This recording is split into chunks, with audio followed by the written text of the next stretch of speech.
we ready to begin? Good morning! My name is Misty. Come on, Ike, it's time. We would be honored if you would join us. The greatest adventure of all time. We just become best friends. Yep. Come on, let's get in character. What are you waiting for, huh? Oh, come on! You can't handle the truth.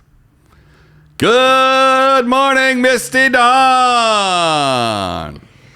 Carpe diem. Seize the day, boys. Make your lives extraordinary. Flubber.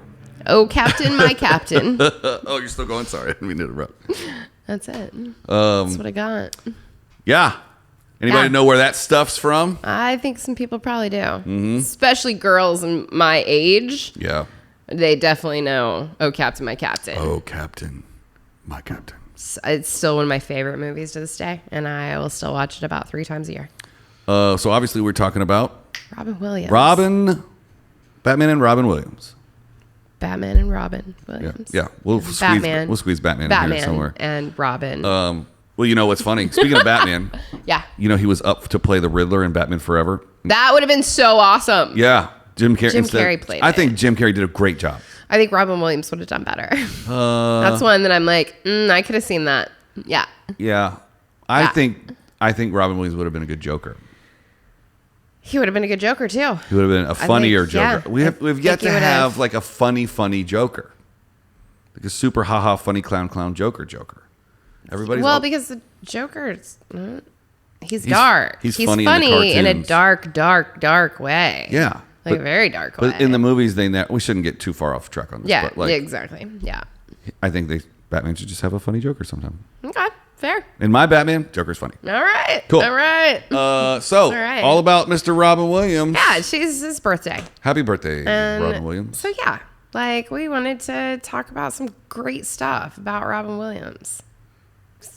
Do you want to tell me? Like, I know you love to look up some numbers. Oh, I should get his net worth. But the thing that I just found, I didn't know he went to Juilliard. I was actually just reading that. He left Juilliard and went back to San Francisco and couldn't find any work as an actor. So he did a comedy workshop at a church. Yeah. And that's how he got his start doing stand-up. He, when he was training at Juilliard, he was told to focus more on stand-up than waste his time in acting classes. Wow. Can you imagine? No, I can't. Yeah. I can't imagine that. You should probably just stop podcasting because you're no good at it. No. Yeah, and then we go on to be like the number one podcast. Good at it. Yeah, we are good at it, as told by all of the millions of listeners at home. Right. Do you remember looking up? Net worth. You were gonna look that up. Do you remember Coco the gorilla that needs sign language and stuff? No. Yeah, I mean, yes, from the news and stuff. Right. But I don't know him personally. Well, that's good. I didn't. Like, we're not friends. We don't have dinner. If you were able to say, yes, Misty, I was friends with Coco the gorilla, I would look at you in a whole different light. Like, I've never even known you one day of your life if I didn't know that about you. But do you want to know who was friends with Coco the gorilla? I'm going to go ahead and say Robin Williams. Robin Williams was super good friends with Coco the gorilla. Did he learn sign language? Okay, so here's what happened. Coco's caregivers showed her one of his movies. And so she would recognize him. When she would see him on TV, she would point at him and know who he was. Because she saw him in real life. Because she saw the movie and liked it. So he went to, they let him know that this gorilla recognized him every time she saw him on TV. And he went to go visit her. And the whole time, she kept giving the sign language, wanting him to tickle her. So he did. And he said that they shared something extraordinary, laughter. That's hilarious. I mean, that's cute, hilarious. So the day that Robin Williams passed away, the Gorilla Foundation shared the news with Coco, and she fell into a dark sadness for a few days. Oh. Like, she understood. Yeah. I love that story so much that she was just like, tickle me, Elmo. Tickle me, Robin. Yeah. And he did, and they just were like the best of tickle buddies. Well, I started to look up how much his net worth was, and then I realized it doesn't matter. So I found a list of his top 10 grossing movies. That's what I was kind of interested in. Yeah. I want to know what Well, I'm curious his dramatic roles versus his comedic roles. Do you want to know all 10? I kind of do. Okay. Yeah. So we'll go 10 to 1. Yeah. At number 10 is Good Morning Vietnam with $123.9 million in 1987. Dang. It was his War movies, man. Whew. Yeah. It was his first Hollywood smash. He earned an Academy Award nomination for it. And this is fun. In 1996, at number 9, The Birdcage. I forgot about that movie. That's the movie that Nathan Lane. Yeah, it's the first movie that introduced me to Nathan Lane. And I was like, wow. He is just a national treasure. Isn't that the movie that we got fabulous? Yeah. Okay. So good. So good. He channels his stand-up, Williams channels his stand-up comedy zaniness to play a gay cabaret owner whose son is getting married. Yeah. Number 8 in 2005, Robots. I don't remember that movie at all. It's a voiceover thing for him. That's why. In number 7, they shot this in North Carolina. Patch Adams at 138.4. Oh, him and Monica Potter. Love Monica Potter. Williams stole the so show in the much. movie that launched Ben Affleck and Matt Damon's career. Oh, I'm reading the next one. Sorry. Patch Adams. He didn't earn much award buzz, but Williams was nearly perfect as a wannabe doctor who uses humor to help his patients. So great. And I gave away the next one. You did, but it's okay because it was expected. Good Will Hunting is up there at 138.4 million. You like apples? How about them apples? I got a number. How you like them apples? 1997 was Good Will Hunting. Williams stole the show in the movie that launched Ben Affleck and Matt Damon's careers, and he won a supporting actor Oscar for his work. I've gone to The Bench before in Boston. Oh, yeah? Where he sits with Matt Damon. Is it the same one? I mean, okay. I mean, yes. You want to know why I asked like that? in the actual movie, is it the same? They have not removed the bench. It Because is the normally bench. we would unbolt the Of course. city bench and put the bench we want for the movie down, and then it's the commemorative Robin Williams bench. number 5. Never gonna guess, so I'm just gonna tell you. Okay. Night at the Museum, Battle of the Smithsonian. Yes! That's the sequel, I think. I Yeah. love those movies so much. He's a general on a horse in those movies, right? They're so much fun. $177.2 million. Yes. Yeah, I love 2009. that. I love that people were smart enough to get the genius of those movies. He played Teddy Roosevelt. Yeah, I did. Wow. Just side note, getting a little advertisement here. They're Peacock's making a John Wayne Gacy film. Oh, I do Yeah. not like that. We learned that in Yep. our episode about clowns. Yep. Happy Feet in 2006, Okay. $198 million. Yeah, little kids. This is no surprise. Number 3, Aladdin. Okay. What? Okay. No, you know I don't watch animated movies and like live action. 1992 Disney when you were a things. child? You're I was in high full on- school. Yeah, you were a full-on teenager. Yeah. Yep. And then Yep. at number 2, hello, Mrs. Doubtfire. Yes. Oh, so good. And then number 1 is the original Night at the Museum. $250 million. Wow. Teddy okay. Roosevelt has never been funnier or more heroic. It's true. He did save. He saved everything. Now I don't consider him He like saved a, Ben Stiller. I don't consider him a main lead in that film though. I think Ben Stiller is the lead. Oh no, Ben Stiller's definitely the lead, but like out of the characters, the characters, he's the lead character that pops up. Like Got it. most of them only are in and out for a certain like little snippet of the film. He keeps making appearances throughout it and like teaching Ben Stiller's character how he can be a better man and a better father.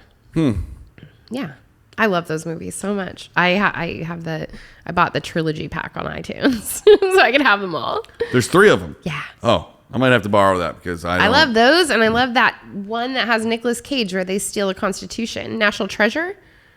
I love those kind of things, like stealing things out of museums. Wait, and, Robin Williams was in National Treasure? No, he wasn't. Oh. But the Night at the Museum where they're trapped in the museum, and then there's National Treasure where they go into the museum and they steal the artifacts. I And fully fell for that. they like kind of like in my mind somehow they intertwine, even though they're very different. I just ran the entirety of National Treasure through my mind to go, where was Robin Williams? I'm sorry, I threw you. I was about to quit the show. I'm on a pop culture podcast, and I don't even know that Robin I'm so Williams. sorry. I love National I Treasure. just, like I said, I interweave those movies together somehow because they're all like breaking into the museum and like doing stuff.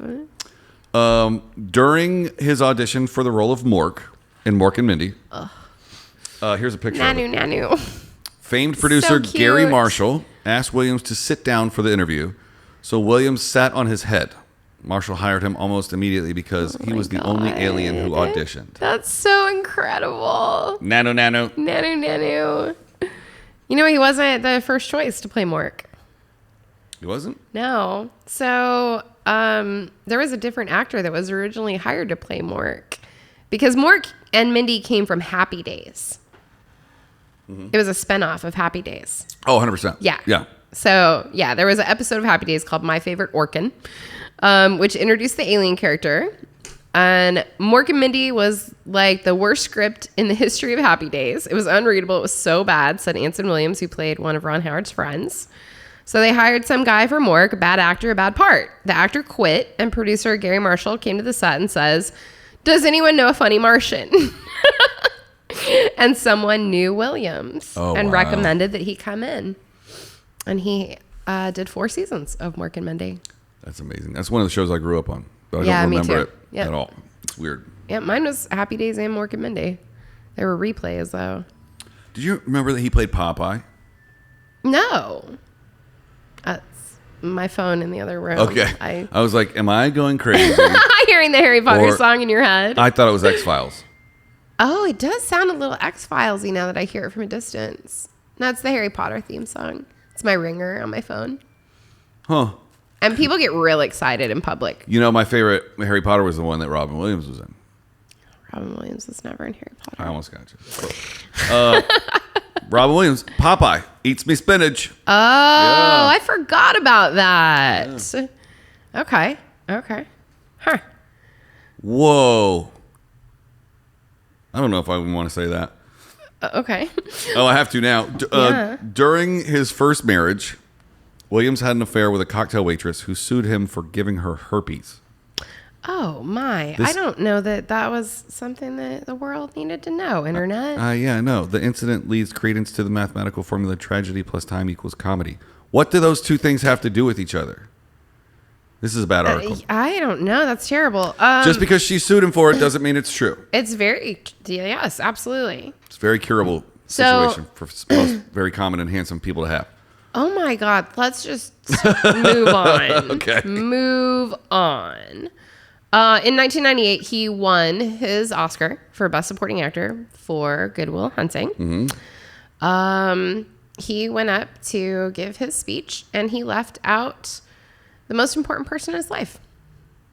His mom. He forgot mom. He forgot mom. I forgot to thank my mother, and she was in the audience. Oh, nobody's perfect. Yeah. Oh, back to Mork and Mindy. Yeah. This is fun. Williams was such a good improviser that the writers of Mork and Mindy would deliberately leave gaps in the screenplay for him to fill in. I love that It so soon much. became the Williams standard. I love What a ad-libbing. lazy writer. But I mean, it's a good idea. No, yeah. I mean, But, if like- you've got somebody like that that's going to do it better than you, I Yeah. think it's always good to know, If you have an outline, hey, we got to Yeah. start here, hit this beat in the middle, and end here. Yeah. Yeah. Lost our thingy there. Uh-oh. Maybe that's That's because it's hot in here. Things is Mork. falling It's down. getting hot in here. So podcast all your jokes. So podcast all your jokes. I don't. Sorry, just bad. It's not everything's a home run. It's not. Here, I got one for you. So, Steven Spielberg obviously did Schindler's List. Yes. It's a very heavy movie, right? Did Spielberg do Schindler's List? Yes. At this year's 25th anniversary screening of Schindler's List, held at the Tribeca Film Festival, director Steven Spielberg Yeah, it was shared. definitely. Yeah, Steven Spielberg did it. Yep. Yeah. So Williams and Spielberg had a relationship because of Hook. Williams knew that when they were making Schindler's List that Spielberg was really struggling because it's such a deep, dark movie. Mm-hmm. And, when you're in Black that and white. headspace, Yep. it's hard. Mm-hmm. So while they were making it, Robin Williams would schedule a call with Steven Spielberg once a week, and he would do 15 minutes of stand-up comedy on the phone with him to bring up his spirits. Wow. I was just trying to rack my brain about what scene Robin Williams was in. No. You got me twice. Yeah. So Spielberg said that he would laugh hysterically because he had so much inside of him that he needed to release. And that those 15 minutes that he would call once a week, he would get all of it out. Yeah. And that's what got him through making the movie. I think you can also put yourself in that kind of mood too. So like if my favorite comedian called me for any reason whatsoever, I would laugh at anything they said because it's like, oh, this is my favorite funny guy. Right. Like we were just hanging out with a comic last week and he just said mundane things and I was like, you're so funny. Check it out. Okay, so as far as impressions goes, William's favorite celebrity to impersonate was Jack Nicholson. Oh, I could totally see that. On the flip side, completely. William said that Dana Carvey did the best impression of him. That makes sense too. I can't even try to do Dana Carvey doing Robin Williams. No, Yeah. no, man. What happened to Dana Carvey? Where'd he go? Oh, he's still around. I know, but Yeah. I need him to be more prevalent. I've seen him do I need shows him here in to LA. be all over. He's around. He brings. Speaking of which, when this episode's over, let's talk about Andy Dick. Copy that. Whew. Bad week. The- So you know that Robin Williams was super good friends with Billy Crystal and Whoopi Goldberg. and They did Comic Relief on Yep. HBO for years. So after Robin Williams passed away, Billy Crystal went on The View with Whoopi, and they spoke about their friendship with him. And Billy Crystal said, we were like two old jazz musicians. Late at night, I get these calls, and I'd answer, and we would stay on the phone for hours. We never talked about ourselves. When it was announced I was coming to Broadway, I would have 50 phone messages in one day from somebody named Gary who wanted to be my backstage dresser. It was Robin Williams. That's funny. Yeah. And he said that he would just call him like late at night and they would sit on the phone for hours and just crack jokes and that they were the best of friends. That's my favorite thing to do when I get home from the studio is just Yeah. crack beers and sit on the back porch and just talk to my friends know. around the world on the phone. I know. After talking to you all day, I talk more on the phone at home. Yeah. Speaking of good friends, can I segue? You can. Superman, Christopher Reeves. Yeah. They were super tight because they went were. to Juilliard together. Yep. And then Reeves would actually share his food with Williams because his student loan money hadn't come in. Oh, They were super tight. that makes my heart happy when I hear Yeah. things like that. Oh my goodness. Maybe they're up in the heavens, Supermaning around together. Yeah. It's cracking jokes. Yeah, I hope so.